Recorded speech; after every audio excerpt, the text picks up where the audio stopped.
ए मधु। हाँ डिम्पल बोला, काहे उदास बाड़ू? छोरा अब का कही? अरे बताइबू तबे ना हम जाना। के कहीं से माथ जब झारा, अच्छा पाउडर क्रीम दिया सारा। अरे ये कैसे हो?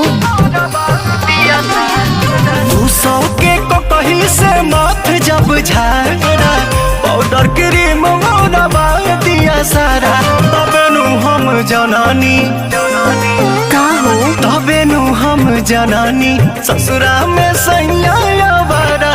तबे नु हम जनानी ए सखी सैया बारा। तबे नु हम जनानी। अच्छा तो ये बात बा।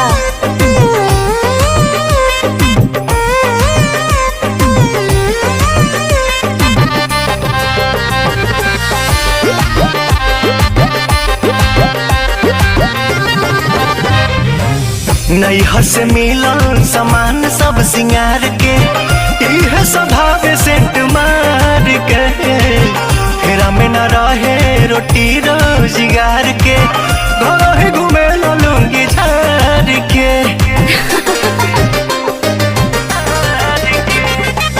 नैहर से मिलल सामान सब सिंगार के, इहे सधावे सेंट मार के।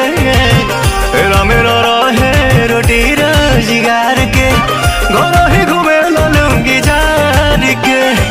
आज ले न किन के दिया कहियो डारा, लगत कि यही जाना हो गुजारा। तबे नु हम जननी, तबे नु हम जननी ए सखी सैया बारा। तबे नु हम जननी ससुरा में सैया बारा। तबे नु हम जननी। अरे तार मरद तो बड़ा मिजाजी बड़न हो। चुप रहा, तू का जनबो? अरे सत्यवा, हाँ भाई बोल। ते पढ़बे की ना? ना हम अपना पपल लेकर बाई हरो।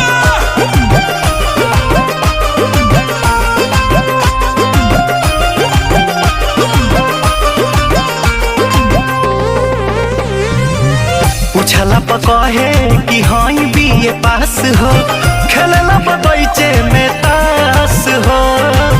अपने मरद पे न बाट विश्वास हो, सब धन करता नास हो। तो सुधार दा कैसे पहले रहा। पूछला पकहे हाँ बीए पास हो, खेलला बगीचे में तास हो। अपने मरद पे न बाट विश्वास हो, सब धन करता नास हो। अरुण बिहारी पवन मन बिगाड़ा, रानू दीपक संगे घूमे यारा। तबे नु हम जनानी, ओहो सब संगत के दोस्त बा। तबे नु हम जनानी ससुरा में सैया